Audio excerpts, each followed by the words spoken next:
فأنا ناصح لإخواني بالصدع بالحق تبيض وجوههم. السكوت في مسألة الحزبية يضرها، فاصدع بما تؤمر وأعرض عن المشركين. سلامي على دماج ورجالها والشيخ يحيى ودار العلم يا سعد بانيها. Bismillahirrahmanirrahim. Alhamdulillahirabbil alamin.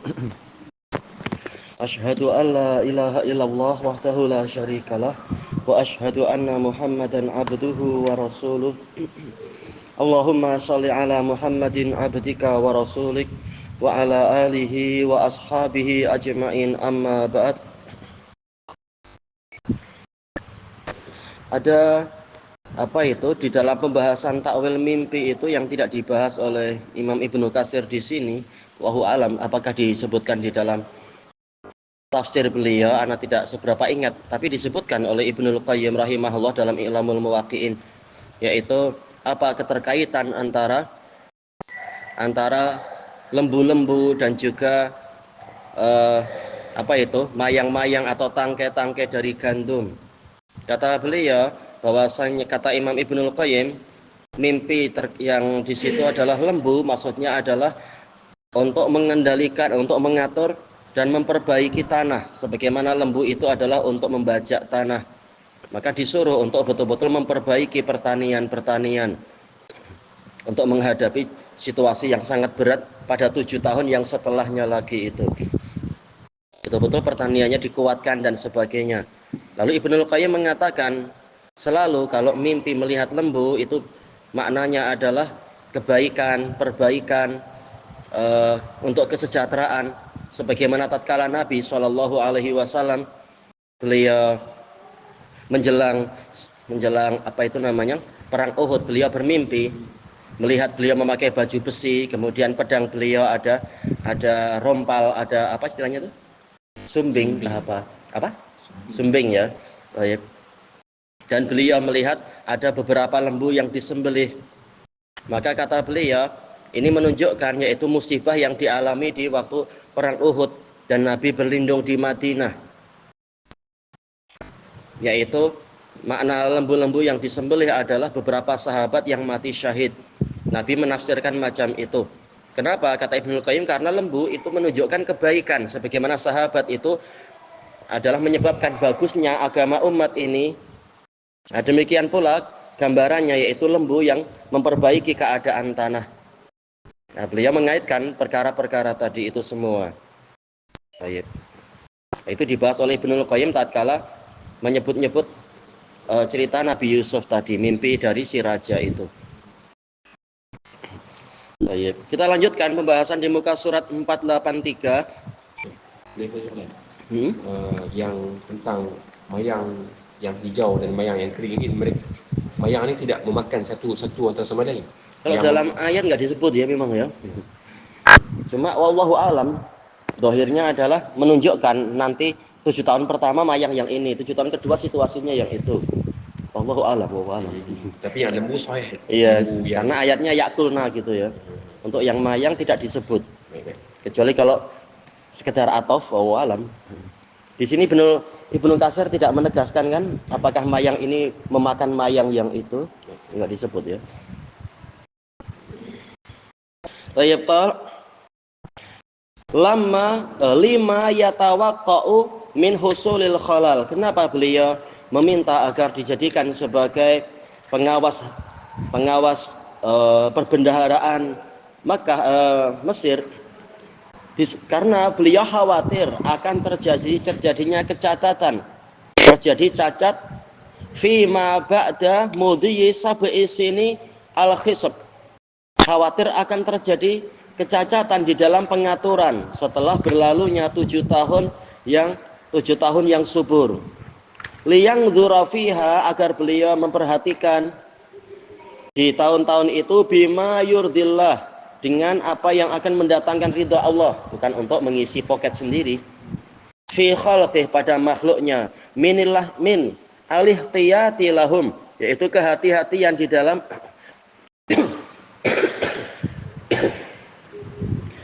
mengatur subsidi makanan untuk mereka, wa rifqi bihim, bersikap lembut kepada mereka.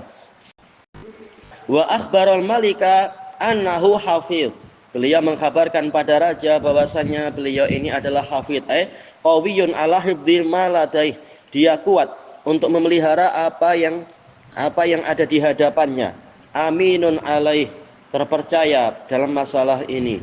Bukan malah jadi pengkhianat atau jadi pencuri atau koruptor. Alimun bi dhabtil asya. Beliau pandai, beliau mengetahui bagaimana mengendalikan urusan-urusan. Wa masalihil ahra, dan kemaslahatan pundi-pundi perbendaharaan. Wa fi hadza dalil, di dalam cerita ini ada dalil ala jawazi talabil wilayah, bolehnya meminta kekuasaan atau wewenang liman alima min nafsihil amanah, untuk orang yang tahu dirinya ini amanah. Walaupun prakteknya ini dipakai oleh orang-orang yang malah tidak amanah untuk minta kekuasaan. Ini boleh, ya boleh untuk siapa dulu. Nabi mengatakan, ya Abdurrahman ibn Samurah la tas'alil imarah. Wahai Abdurrahman bin Samurah, jangan engkau meminta kekuasaan. Baik. Larangan Nabi yang jelas dilawan dengan cerita di Nabi Yusuf yang ada syarat-syaratnya itu. Dipraktekkan oleh siapa? Orang yang siap korupsi. Tayyib, wal kafaah, dan kemampuan. Wa inda ahlil kitab, menurut ahli kitab, anna Fir'aun azama Yusuf alaihi salam jiddan, bahwasanya Fir'aun di zaman itu sangat mengagungkan Nabi Yusuf alaihi salam. Wa sallatahu ala jami'i ardi Misr, dan menjadikan Yusuf menguasai seluruh negeri Mesir. Walaupun tetap rajanya tertinggi ya Fir'aun, tapi seakan-akan Yusuf jadi perdana menteri atau apa. Wa albasahu khatamah, memakaikan kepadanya cincinnya. Wa albasahul harir, memakaikan kepadanya sutra. Ya tahu nih, namanya Israiliyat. Dan mungkin syariat yang terdahulu kalau betul macam itu. Wa tawaqahu dzahab, mengalungkan kepadanya emas. Wa hamalahu ala markabihi tsani, mengangkutnya di atas kendaraannya yang kedua. Wa nudiya min baini yadayhi anta rabbun ay malikun wa musallato, diserukan di hadapannya, engkau adalah penguasa, pemilik, dan engkau dikuasakan kepada Mesir. Qala lahu lastu a'zama minka illa bil kursi. Waqal, rajanya mengatakan, aku tidak lebih besar daripadamu kecuali dengan kursi, mungkin apa semacam singgasana itu. Qalu wa kana Yusufu idzak ibna salasina sanah. Mereka mengatakan Yusuf ketika itu berusia 30 tahun. Tapi tentunya ini bukan pendapat yang kuat. Karena sebelum Yusuf dipenjara, walamma balagha asyuddahu atainahu hukma wa ilma. Balagha asyud, kata jumhur ulama, yaitu usia 40 tahun.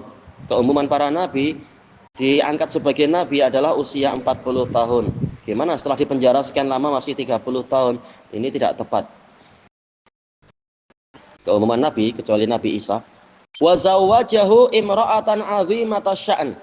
Dan si raja menikahkan Nabi Yusuf dengan wanita yang nilainya sangat agung, para wanita bangsawan, dari kalangan wanita bangsawan. Wa haka Sa'labi annahu azala qitfir atau qatfir.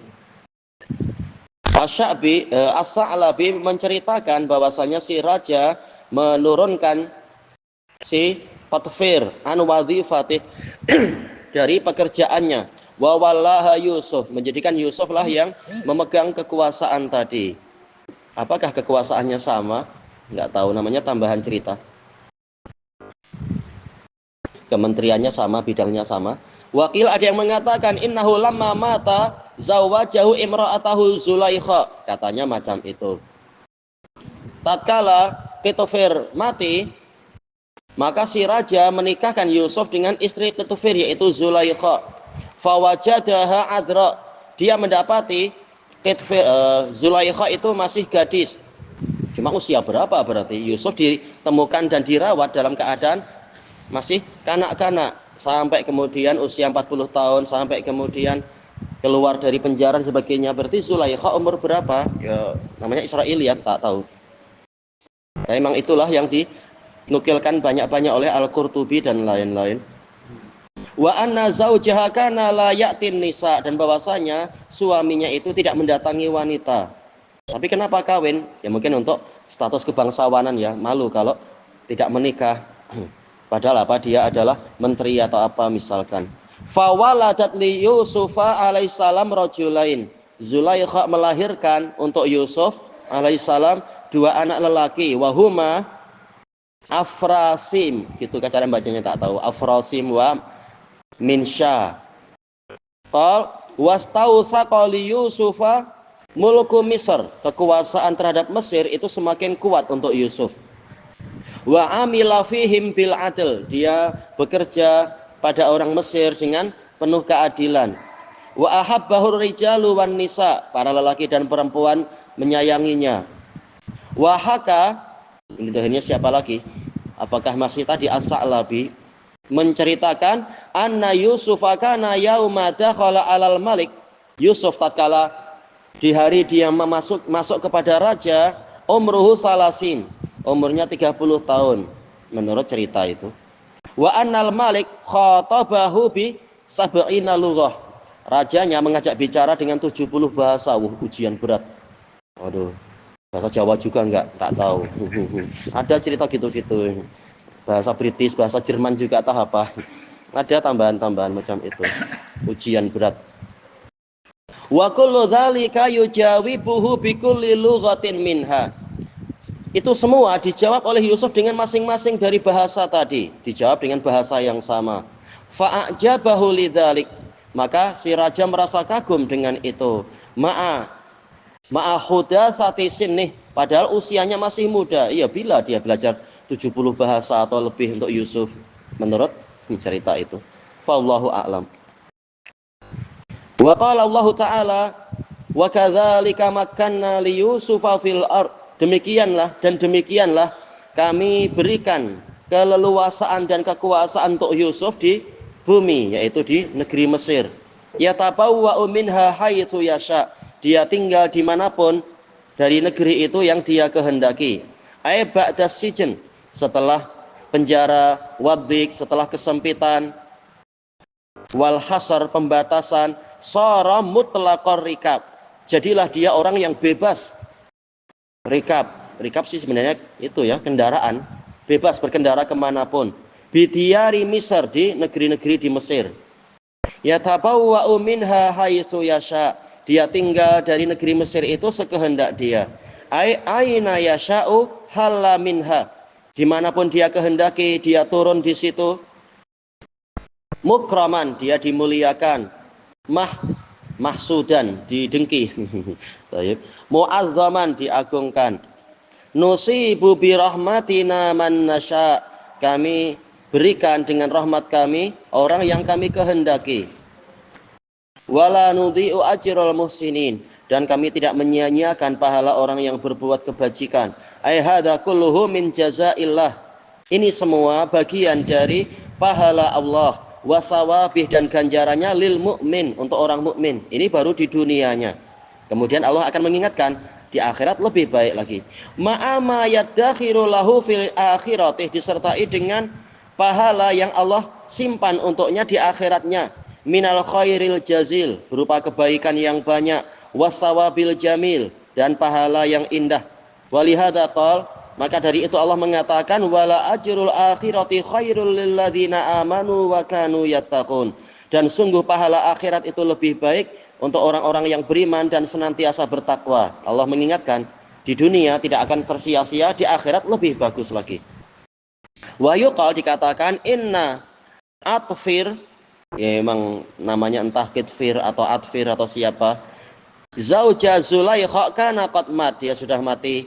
Fawallahul maliku makanah, maka raja menjadikan Yusuf menduduki posisinya. Wa zawwajahu imra'atahu Zulaikha, si raja menikahkannya dengan istrinya Zulaikha. Fakana wazira sidq, beliau adalah menteri yang sangat jujur. Wa dzakara Muhammad ibnu Ishaq anna sahiba Misr, bahwasanya pemilik Mesir namanya Al-Walid ibn Rayyan, aslama ala yaday Yusuf, dia masuk Islam dengan jasa Yusuf alaihissalam. Bukan mustahil dengan keutamaan sebanyak itu, bahkan rajanya tak mau masuk Islam. Masalah bukan mustahil, dan memang terkenal. Yaitu apa? Di masa sebelum Nabi Musa, jauh sebelum Fir'aun, yaitu di masa Nabi Yusuf, memang dakwah Islamiyah tersebar. Makanya terkenal katanya dalam sejarah, bahkan sejarah Mesir, raja Mesir yang masuk Islam siapa itu? Katanya siapa? Tutankhamun katanya, dengan istrinya Amenhotep katanya, nggak tahu dengan bahasa mereka. Bukan mustahil dengan dakwah Nabi Yusuf itu, walaupun masih banyak yang tidak mau. Fallahu a'lam. Wa qad qala ba'duhum, sebagian mengatakan wara'a madhiqil khaufi yattasi'ul amnu wa awwalu mafruhin bihi akhirul huzni. Di belakang sempitnya ketakutan, keamanan itu akan meluas. Dan pertama kali perkara yang digembirakan adalah akhir dari kesedihan. Akhir kesedihan adalah perkara yang menyenangkan. Falatai asan fallahu mallaka yusufan khazainahu ba'dal khalasi minas sijni. Maka jangan sekali-kali engkau berputus harapan, karena Allah menguasakan pada Yusuf perbendaharaannya setelah dia bebas dari penjara. Di penjara di Mesir, akhirnya malah menguasai Mesir. Ya, Allah Maha Kuasa menjadikan situasi bergantian. Boleh tanya soalan? Ya. Contohnya dalam negara itu sendiri, bolehkah negara itu beroperasi seperti operasinya syarikat, Syekh? Itu ada keuntungan. Adakah boleh negara membuat keuntungan? Boleh. Tapi bukan mengambil keuntungan dari rakyat muslimin, tapi dari yang kufar boleh. Sebagaimana itu dibahas sebagiannya oleh Ibnul Qayyim dalam kitab beliau Ahkam Ahli Zimmah. Boleh, yaitu kalau ada orang-orang kafir sebagai mustakmin, dia minta keamanan dan dia muahid, buat perjanjian, dan dia ingin bekerja di negeri muslimin, buat syarikat atau raja, apa istilahnya, pemerintah muslimin akan minta teks setiap tahun sekian. Biasanya adalah yaitu 1/10. Kalau orang dhimmi biasa, memang rakyat di situ yang kafir, maka teksnya adalah 1/20, lebih ringan. Muslimin cukup zakat 1/40. Jadi masalah cari untung boleh, negara boleh cari untung, tapi bukan dengan memerah rakyat yang muslimin. Wallahu a'lam. Cari untung dengan hasil bumi negara, boleh atau tak boleh? Kalau itu memang milik negara boleh, tapi kalau milik masing-masing rakyat jangan dikasih teks, kasihan. Istilahnya ada aja kan tanah yang bukan milik rakyat tertentu, langsung dikuasai kerajaan, boleh, nggak masalah. Itu yang dia budidayakan atau apa, dengan cara yang adil, yang baik, kesepakatan yang adil, tidak masalah gitu. Atau mungkin dengan eksplor di mana itu istilahnya offshore sana, mencari-cari minyak atau jumpa, boleh. Karena jelas kerajaan berkewajiban untuk mengendalikan negara, dan itu perlu duit banyak jelas. Tapi jangan dengan itu tadi, teks untuk rakyat dari rakyat muslimin. Lewat itu niaga-niaga boleh, tidak masalah.